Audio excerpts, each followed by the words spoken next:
You have a 90 plus, 95 plus efficient furnace. Guess what? You might be losing a lot of efficiency.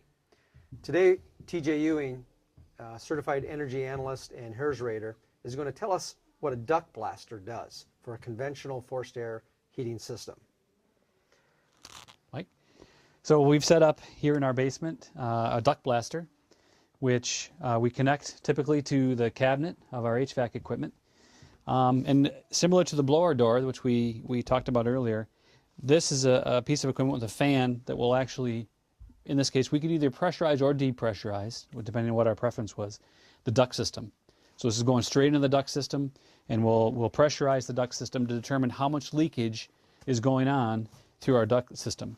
Up to 30% of your efficiency can be lost of your heating system through the ducts, through leaky ducts. In this particular case, we actually have sealed ductwork with mastic, which is quite messy but very effective at sealing ductworks. You know, a lot of times leaks closer to our air handler will have the biggest leak because that's where the biggest pressure is in the system. So taking care of leaky spots around the cabinet and the air handler are very important.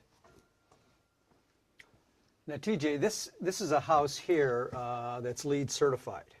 So we have to go through extra measures, which actually all homes should do, to help improve our energy efficiency. This unit here, energy recovery ventilator. Correct. Can you tell us a little bit about that?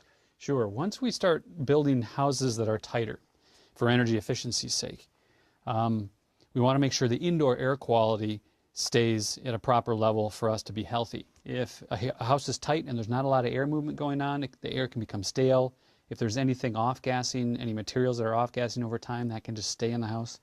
So a system like this, like an ERV or another one is an HRV, heat recovery ventilator, essentially will ventilate the home. So this unit will bring in outside air, fresh outside air, into this system.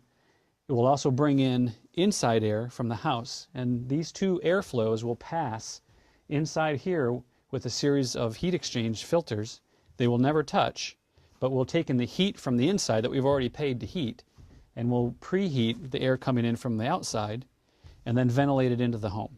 So the old heat helps heat the fresh air coming in, which makes our system a little more efficient. Absolutely. Plus we're getting fresh air. Absolutely.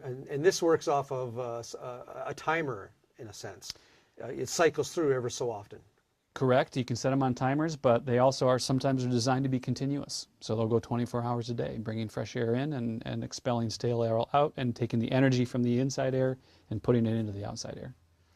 And to maximize our efficiency, not only should our ductwork, obviously, which supplies the entire house, but the return air should be ducted as well.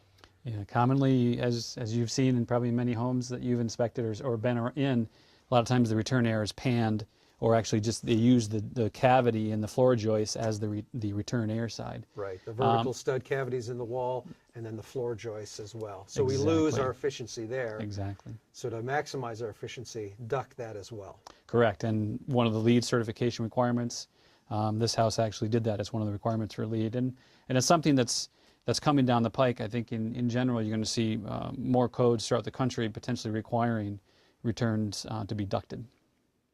Well, we've heard how a duct blaster can help us assess our energy efficiency with our conventional forced air system. One of the things to consider in terms of your return on your investment is by having that return air system also ducted.